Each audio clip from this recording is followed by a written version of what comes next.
Hey Kayla Begay Folia, Tak Amistamis, Hontach Nakau Nahua, Song Satan, Ding Sufdai Netin, University of California, Berkeley, Oliet, Linguistics Ta,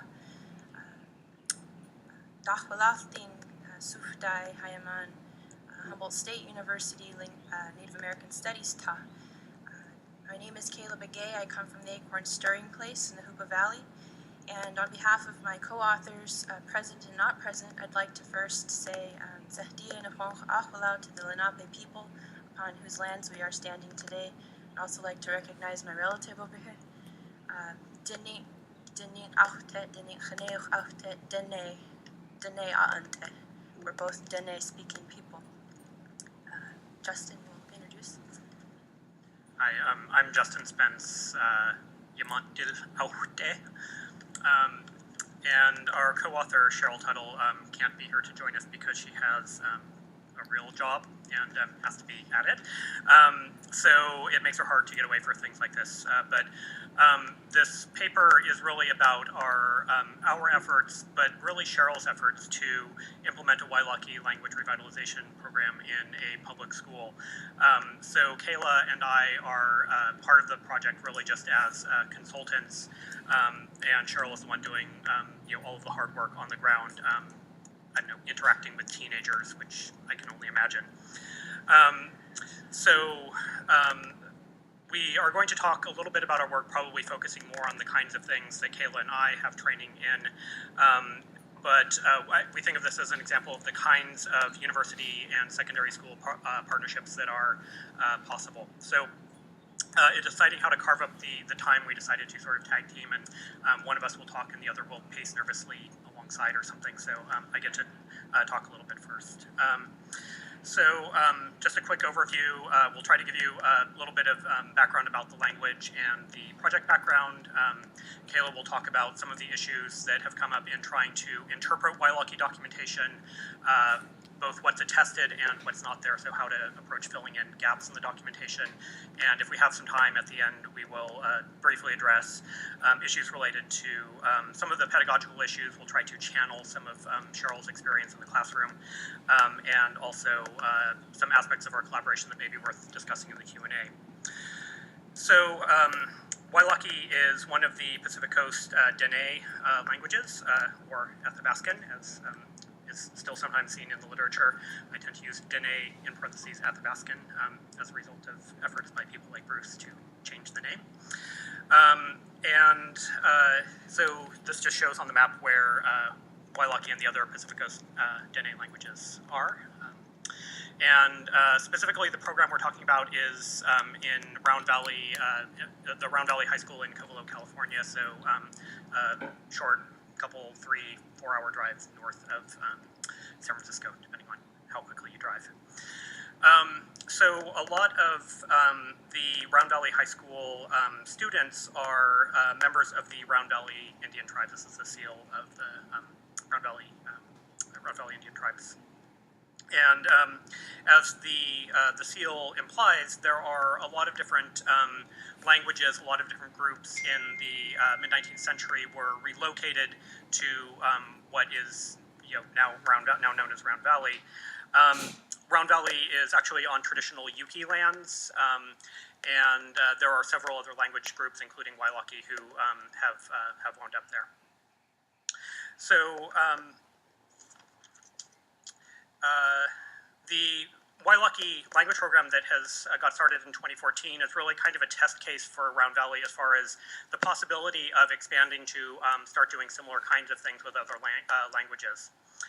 And I guess the background for what we're doing, first of all, the really important point is that Wailaki is a dormant or sleeping language, so there are no known living speakers of Wailaki. There may be some who perhaps have decided not to volunteer themselves. That's always a possibility, but as far as we know, there are no elders, no people that know the language to be the source of information, which means everything has to be based on documentation. In 2014, Cheryl and Rolinda Want, both of Round Valley, came to the Breath of Life in Berkeley, where I met them, and then Kayla, sort of independently based on her previous experience at Breath of Life, decided to work on a Wailaki grammar as her dissertation project. And perhaps also significantly, all three of us had backgrounds in other Dene languages. And with that, I'll turn it over to Kayla. So we have pictured here Relinda Want, Cheryl Tuttle, and Justin Spence at Breath of Life. Here's the Wailaki Language Group class in Round Valley, the high school class. And turning to the documentation of Wailaki, there's three sources we use primarily. I want to acknowledge speaker Captain Jim, pictured bottom left, whose stories and texts he dictated were transcribed by Pliny Earl Goddard, who conducted fieldwork in 1901 and 1906, the product of which the notebooks are housed here at the American Philosophical Society. And so we rely heavily on these notebooks and published materials, the texts, to provide context for some use of words, morphemes, sentence constructions. The second speaker, John Tip Ewok, dictated verb paradigms, nouns, and texts transcribed by Fenghui Li in his field work in 1927.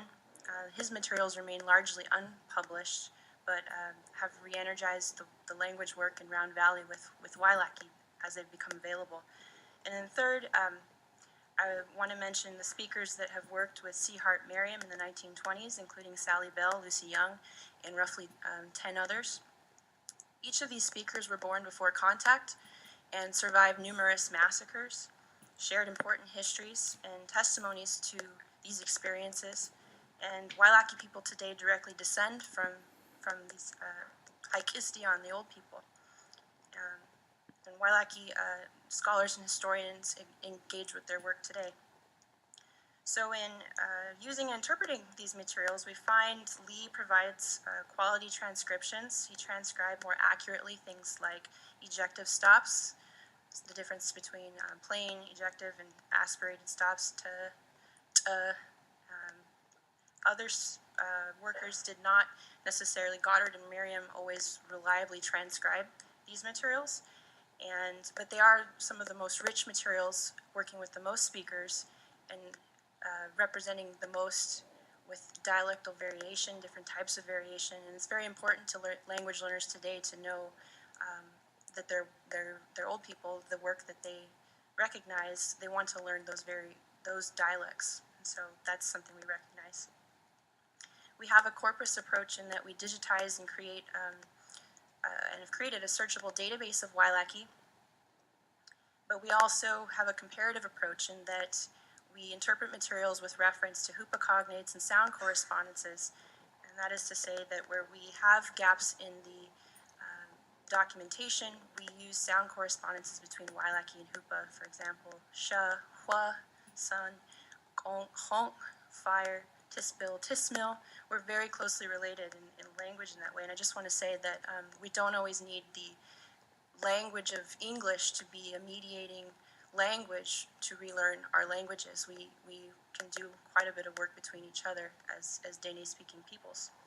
So in filling those gaps, we have an inherent problem of a small corpus, and there's a lot that we have to make educated guesses about.